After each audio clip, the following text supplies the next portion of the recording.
철학 원론. 이번 시간에는 부동산 상담에 대해 학습하겠습니다.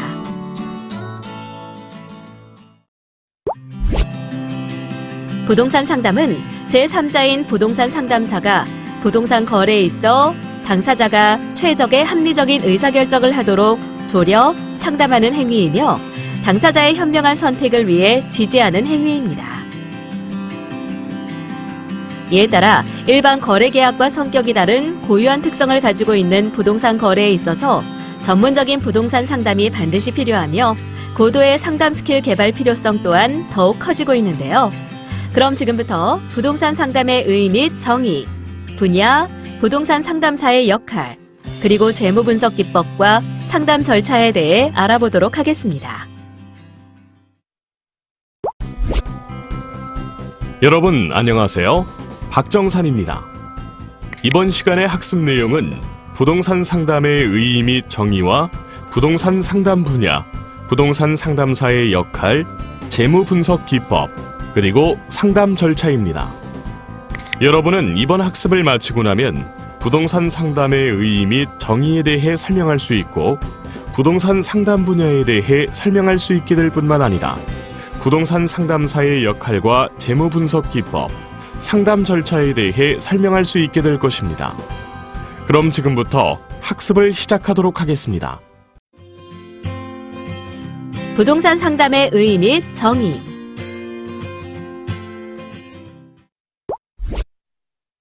부동산 상담이란 전문 지식과 경험이 있는 상담사가 보수를 받고 의뢰인이 요구한 여러 가지 부동산 문제를 해결해주기 위하여 조언하거나 부동산 문제를 지도하고 지원하는 서비스 활동입니다. 즉, 의뢰인이 요구하는 건설, 분양, 도산위기 사업장 회생, 판매, 관리, 임대, 평가, 중개, 투자, 경영 등 여러 가지 부동산 활동에서 생기는 해결하기 어려운 일을 대상으로 하는 광범위한 조언이죠. 즉, 당사자와 공동으로 공들여 조사하고 검토하고 또 숙고한 후 얻는 판단을 의미하며 조언은 모든 요인을 고려한 후 그 견해를 문서로 표시한 것으로 그 논거가 명확하고 또 합의한 보수를 수취할 수 있는 자문입니다. 따라서 부동산 상담은 부동산의 판매, 임대, 관리, 기획, 융자, 감정평가, 의견 진술 및 기타 이와 유사한 서비스의 일부 또는 전부에서 발생하는 여러 가지 문제에 공평하게 조언하고 전문적 지도나 적절한 판단을 해주는 것이라고 한마디로 정의할 수 있는데요. 상담사의 서비스는 지적 창조물이며 이것은 지식의 융합, 판단력에 따른 조정, 사실에 따른 검증, 그리고 경험의 산물입니다. 이것은 특정 의뢰인이나 의뢰인 그룹에게만 유효한 것이며 상담사가 하는 조언의 성공 여부는 의뢰인이 받아들이는 태도와 그 활용에 따라 측정할 수 있습니다. 보수를 받고 하는 상담 행위만 조언으로서의 상담 서비스 행위로 간주하며 중개업자나 주택관리사 같은 업자가 자기 역할을 하려고 자기 업무와 관련하여 하는 내용은 상담으로 간주하지 않죠. 이러한 상담사는 일정한 자격이 있어야 하며 보통 카운슬러, 컨설턴트 등으로 부릅니다. 부동산 상담 분야.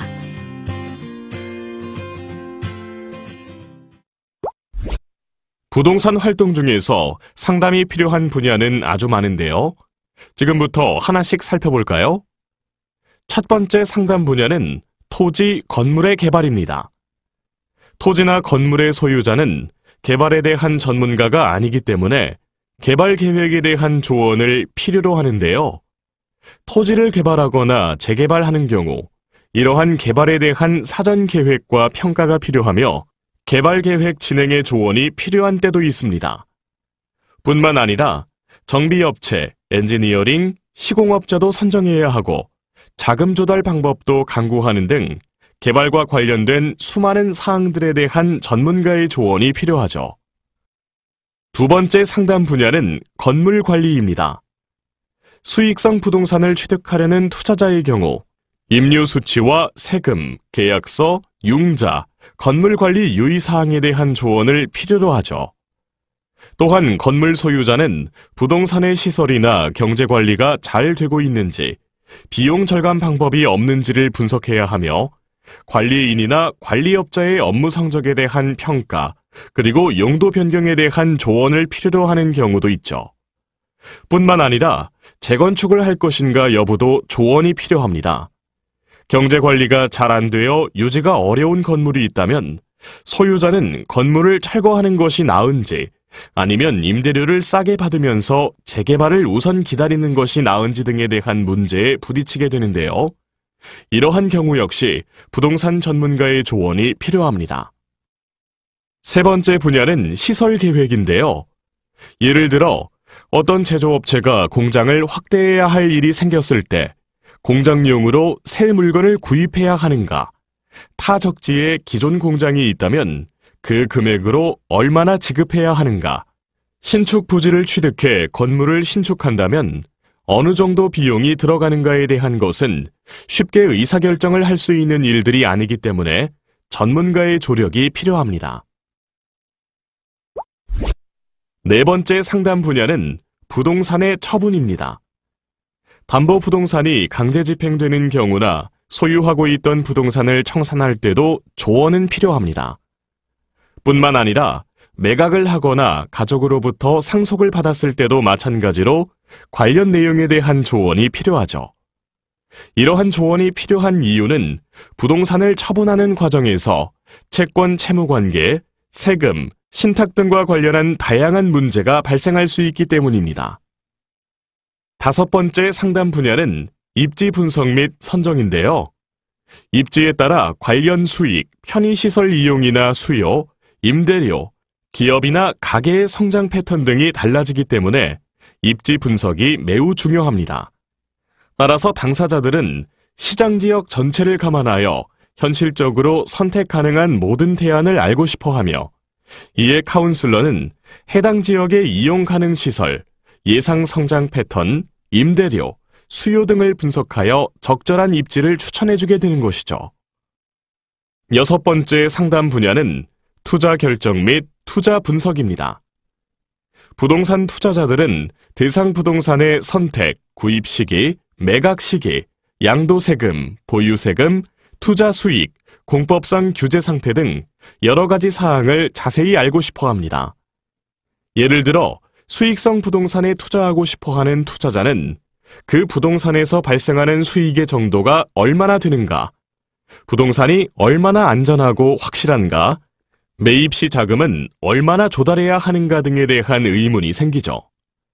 이러한 의문을 해소하려면 당해 지역의 유사 부동산의 건설량, 디자인, 설비 상태, 임료 수준, 세금 상태, 전체적인 지역의 성쇠 현상 등이 당해 투자에 어떤 영향이 있는지 분석해야 하기 때문에 투자 분석의 조언이 필요합니다. 다음으로 일곱 번째 상담 분야는 영향 분석입니다. 예를 들어 어떤 지방자치단체가 새로운 도시계획을 수립하고자 한다면 그 도시계획으로 인하여 미치는 지역의 사회, 경제 영향에 대해 알고 싶어 하죠. 그리고 그로 인한 재산세, 종합부동산세 등의 세수 증대, 토지 수용과 보상, 공공시설 및 학교 설치 등의 문제도 있는데요. 이러한 내용은 모두 조언이 필요한 것들입니다. 그럼 여덟 번째 상담 분야인 부동산 조세에 대해서도 살펴볼까요? 부동산 조세는 생각보다 간단하지 않습니다. 그래서 취득, 처분, 보유에 따라서 납부해야 할 세금은 어떤 것이 있고 또 그 액수는 얼마나 되는지 하는 것은 궁금하고도 중요한 문제죠. 우리나라에도 다양한 조세 관련 내용이 있는데 일반인이 이러한 것을 모두 자세히 아는 것은 어렵습니다. 따라서 부동산을 많이 소유하고 있는 사람은 부동산 보유나 거래, 상속 시 세금 상담이 필수가 되고 있습니다. 아홉 번째 상담 분야는 토지 이용 조사인데요. 예를 들어 어떤 개발업자가 개발 용지를 취득했다고 하면 이 토지에 가장 적합한 개발 유형은 무엇인가? 건설 후 분양 가격은 어떻게 책정할 것인가? 예상되는 분양률은 얼마나 될 것인가? 이 프로젝트에 영향을 미치는 요인들은 어떤 것들이 있는가 하는 등의 문제에 직면하게 되는데요. 이러한 내용 역시 전문가의 상담을 필요로 합니다.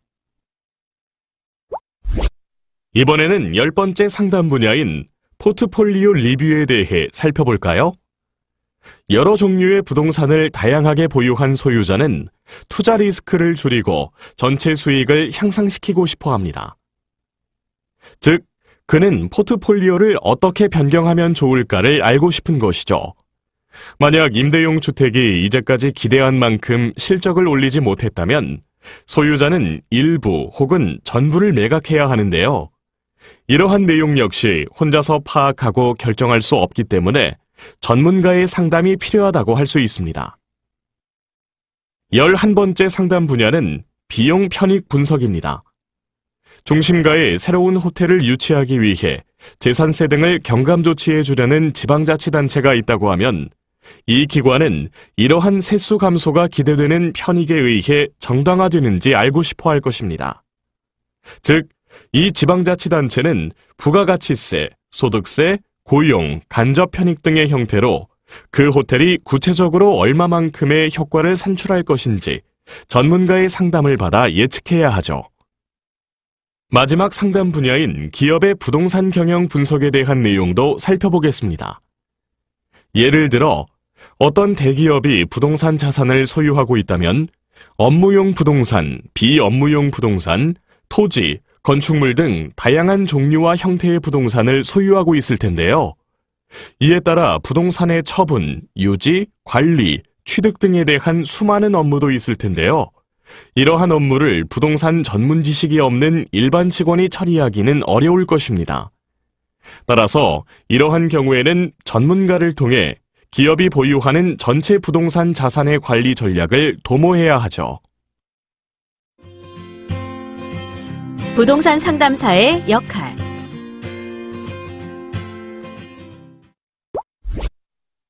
부동산 상담사는 일정한 지식과 경험이 있는 전문가로서 의뢰인의 요구에 따라 부동산 상담을 하는 자를 의미합니다. 부동산 상담은 부동산 상담사 외에도 감정평가사, 중개사, 관리사, 변호사, 세무사, 회계사, 시장조사사, 금융분석사 등도 상담에 종사하죠. 우리나라는 아직 제도화되어 있지 않으나 감정평가사, 변호사, 회계사, 중개업자 혹은 건설 분야 전문가 등이 자기 업무와 관련된 영역을 개척하여 겸업으로 하는 수가 많습니다. 부동산의 소유자나 이용자가 직면하는 문제가 다양한 만큼이나 문제를 처리하는 방법과 해결책도 다양하기 때문에 상담사는 많은 지식과 경험이 있어야 합니다. 실제로 상담사는 부동산 관계법규, 통계학, 오퍼레이션 리서치, 투자 분석, 건축 시공 관리, 부동산 금융, 부동산 조세, 부동산 마케팅, 부동산 정책 등과 같은 지식을 알아야 하며 이러한 특별한 지식과 함께 해석 기술도 갖춰야 합니다. 그럼 상담사의 윤리에 대해 살펴볼까요? 어떤 직업이든 윤리의식을 가지지 않으면 존속할 수 없습니다. 전문가를 채용하는 의뢰인은 전문가를 믿고 의뢰하는데 전문가가 이를 악용해서는 안 되는 것이죠. 상담사는 특별한 책임이 있음을 인식하고 본인보다는 의뢰인의 이익을 우선해야 하며 업무상 소정의 보수 이상 요구해서는 안 되는 의무가 있습니다. 사회는 전문 자격을 획득한 전문 직업인에게 그에 상응하는 신뢰를 요구하기 때문입니다. 이러한 상담사에게 요구되는 기본 이념은 행동의 독립성, 분석의 객관성, 동업자와 일반 공중이익의 존중, 의뢰자와의 신뢰관계 등이 있습니다. 또한 상담사의 상담 서비스 가치는 아무리 많은 지식과 기술, 의사소통 능력이 있다고 하더라도 자신의 성실성, 적극성, 공평한 태도 등이 결여되어 있으면 안 되며 새로운 업무를 위탁하려는 의뢰자가 처음에 결정해야 하는 일은 위탁할 상담사가 전문 직업인으로서 적격한 자인가, 인격자로서 적격한 자인가를 알아내는 것입니다. 상담사의 역할은 다른 부동산 서비스업자의 역할과 달리 의뢰인의 의사결정 과정에 관여하는 데 있는데요. 따라서 의뢰인의 부동산 활동 목적이나 기준은 상담사의 조언에 따라 변경되거나 수정되고 의뢰인은 그에 따라 의사를 결정합니다.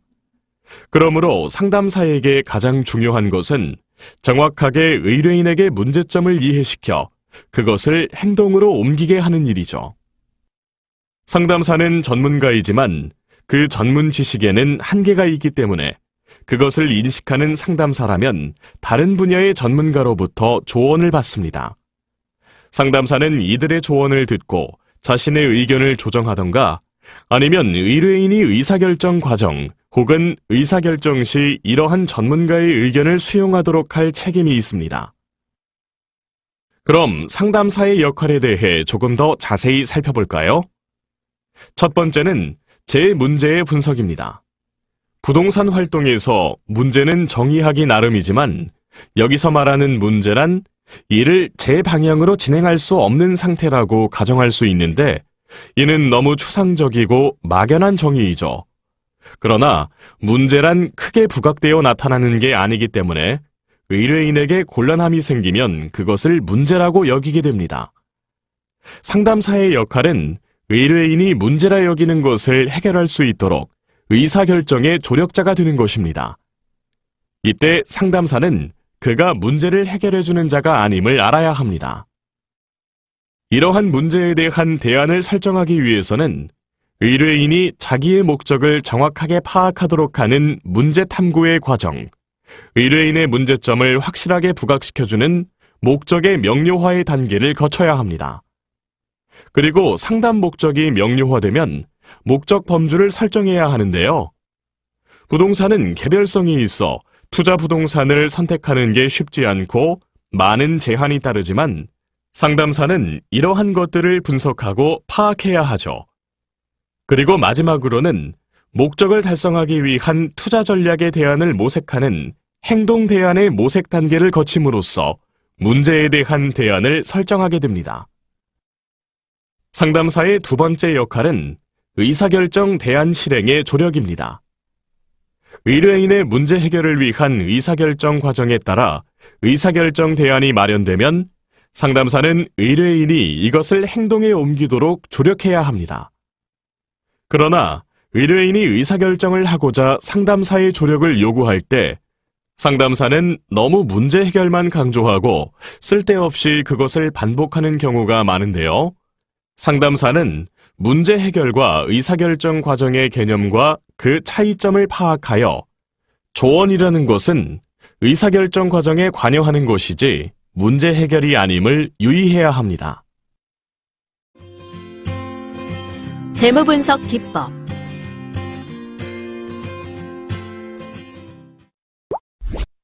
자, 그럼 재무분석 기법에 대해서도 살펴보겠습니다. 투자자는 수익성, 안정성 및 환금성을 고려하여 투자 여부를 결정하는데요. 그 이유는 위험과 수익률 간의 변동을 고려하기 때문입니다. 재무 의사결정 기법은 이러한 위험과 수익의 균형을 유지하고 몇 가지 투자 기회 중 하나를 선택하는 데 도움을 줍니다. 그렇다면 본격적으로 기법에 대해 알아볼까요? 첫 번째는 비율 모델 대 이율 모델입니다. 먼저 비율 모델에 대해 살펴보면 비율 모델의 기본 모형은 V는 R분의 I입니다. 여기서 V는 투자액이며 I는 배당 수익, 즉 현금 흐름이며 R은 투자 이율이죠.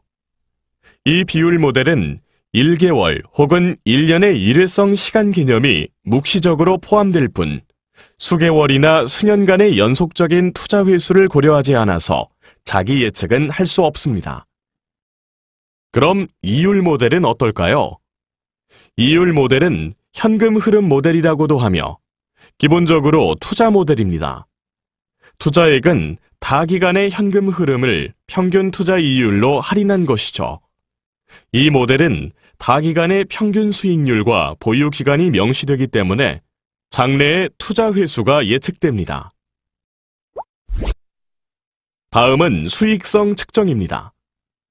수익성을 측정하는 모델은 순현가 모델과 수익성 지수 모델이 있는데 둘 다 추정한 현가를 제한된 혹은 필요한 자본 지출액과 비교하는 데 씁니다. 예측된 현금 흐름은 투자자가 수용하는 일정한 할인율, 즉 자본 비용으로 할인하여 현가로 추정할 수 있습니다. 순현가 모델은 투자자가 수용하는 할인율로 할인한 현금 흐름의 현재 가치를 투자자가 지급할 수 있는 현금 지출과 비교하는 것입니다. 이것은 연수익 측정이나 특정 사업의 투자 분석에 특히 유용하며 타 프로젝트나 타 투자 형태의 수익과 비교하는 데 유익합니다. 이 모델을 이용할 때 의사결정 법칙은 최대 순현가를 산출하는 투자 기회를 선별하는 것이죠. 그리고 수익성 지수 모델은 현금 흐름 모델의 현재 가치와 현금 지출금 간의 관계를 비율 또는 지수로 나타내는 것 이외엔 순현가 모델과 같습니다. 이 모델의 의사결정 법칙은 최대의 정의 지수를 산출하는 투자 기회를 선별하는 것입니다.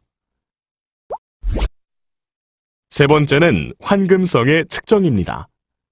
수익성을 측정할 때 자본 회수는 투자의 기본인데요. 만일 투자자가 재투자를 위해 투자액을 회수한다고 하면 자본 회수 없이 투자 수익은 불가능하기 때문입니다. 당초의 투자액 이상 회수되면 투자는 정의 수익을 얻게 됩니다. 그리고 수익률을 계산할 때 투자 회수와 자본 회수는 다음과 같은 차이가 있습니다.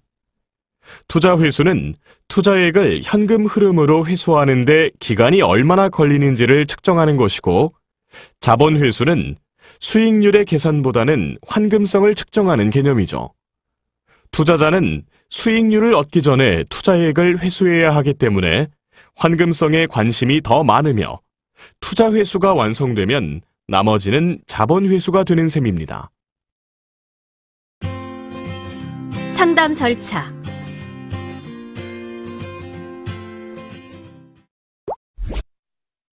그렇다면 상담 절차는 어떻게 이루어질까요? 첫 번째 절차는 문제의 파악입니다. 문제의 파악은 상담 업무로 결정할 내용이 무엇인가를 정하는 일로부터 시작하는데요.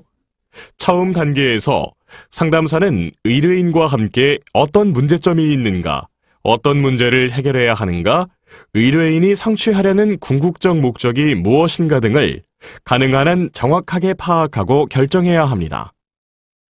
이러한 문제의 파악 절차에서는 자금 상태, 부동산과 의뢰인의 관계, 사업의 종류, 시간 제약, 협력자로서 상담사, 의뢰인과 의사소통, 업무 계획, 그리고 예산과 같은 사항을 고려해야 합니다. 두 번째 절차는 상담 관계의 확립인데요. 구체적인 문제 파악이 끝나면 다음 단계에서는 카운슬러와 의뢰인의 관계를 분명히 해야 합니다. 즉, 상담사가 어떤 서비스를 제공하는가, 어떤 형식으로 어떤 시점에서 제공하는가와 같은 사항을 계약서에 정확하게 명시해야 하죠. 이를 확실하게 하려면 상담의 합의를 계약 형식으로 명확하고 상세하게 작성하여 문서로 남겨두어야 합니다. 전형적인 상담 계약은 당사자 성명, 대상 부동산의 종류와 위치, 업무 범위, 보수액, 업무 완료일자 등을 명기하는데요. 이는 나중에 분쟁을 방지하기 위함입니다. 다음으로 세 번째 절차는 실시 계획의 수립입니다. 의뢰인과 상담사의 관계가 확실히 확립되면 상담사는 업무 실시 계획을 작성하기 시작합니다. 가장 좋은 방법은 최종 기일을 잡고 다음에 외부에 의뢰할 것이 있으면 스태프와 조정하는 것이죠. 작업이 예정대로 진행되는지를 판단하는 시점을 정하거나 현 작업 내용의 질을 체크하는 일도 중요합니다. 업무를 진행하면서 예측 불가능한 일이 빈번히 발생하여 기본 실시 계획 또는 컨설팅 내용 전체를 변경해야 하는 수도 있기 때문에 이에 대비하여 대안도 마련해 두는 게 좋습니다. 네 번째 절차는 업무 수행입니다. 업무의 수행은 사내 및 사회에서 진행되는데요. 업무 수행 시에 필요한 자료는 모두 정리하며 필요 없는 것은 편집합니다. 또한 정리한 자료는 분석해야 하는데 이는 업무 중 가장 중요한 부분이라고 할 수 있죠.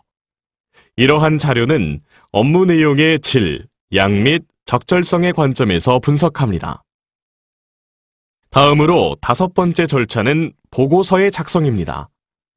실제 보고서의 작성은 경우에 따라 실시 계획의 초기 단계부터 시작되기도 하지만 자료 처리와 결론이 모두 나와야 보고서가 일정 형식으로 작성되는 것이 일반적인데요. 보고서는 계약상의 의무, 의뢰인의 문제 해결책 및 제시 형식에 적합해야 하며 상세한 분석과 결론은 물론 관련 자료가 적절히 또는 모두 제시되어야 합니다. 이러한 사항은 업무를 진행하면서 사전에 의뢰인과 협의하는 것이 좋습니다. 6번째 절차는 보고서의 검토입니다. 보고서가 완성된 후에는 모든 계산을 주의 깊게 검사해야 합니다. 논리가 맞아야 하고 어떤 사안을 제안할 때는 그 타당성과 논리를 질서정연하게 설명해야 하죠. 최종적으로 검토할 때는 보고서 및 그 일체의 조사 결과에 대해 당해 업무의 목적, 대상 부동산의 성질, 그리고 문제의 본질을 충분히 설명하여 의뢰인이 의뢰한 표적과 일치시켜야 설득력이 있습니다. 그리고 보고서를 제출하기 전에 의뢰인과 그 내용을 같이 검토하는 것이 좋으며 검토할 때 의뢰인의 의견을 들어서 반영하는 것도 보고서의 설득력을 높이는 데 도움이 됩니다. 마지막으로 7번째 절차는 보고서의 제출입니다. 보고를 구두로 할 경우에는 보고 일시를 의뢰인과 확실히 정해야 하고 완전하고 간결하게 보고해야 하며 또 의뢰인의 질문에 답하기 위해서는 적절한 시간도 고려해야 합니다. 그리고 보고를 문서 형태의 보고서로 하는 경우에는 의뢰인이 제기한 문제점을 정확히 파악하여 해결 대안이 정확하게 전달되어야 하며 또 상담사라는 전문 직업가로서 성실성을 반영한 것이어야 합니다. 지금까지 학습한 내용을 퀴즈를 통해 확인해 보겠습니다. 스타트 버튼을 클릭하세요.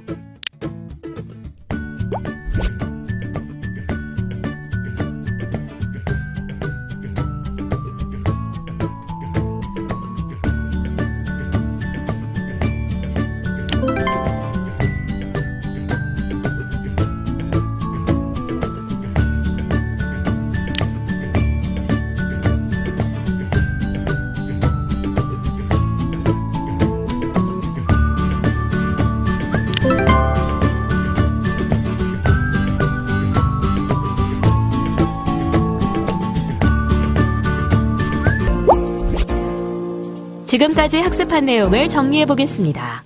학습을 상기하면서 내용을 확인하세요.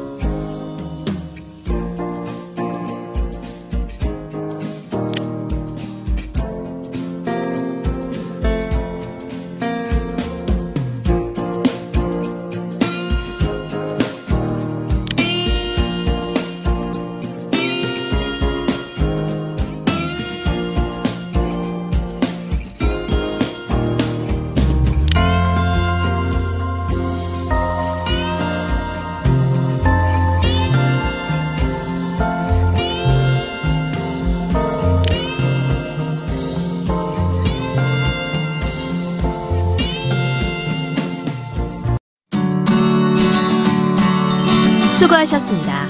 이것으로 부동산 상담에 대한 학습을 마치겠습니다. 다음 시간에는 부동산 입지 선정 1에 대해 학습하겠습니다.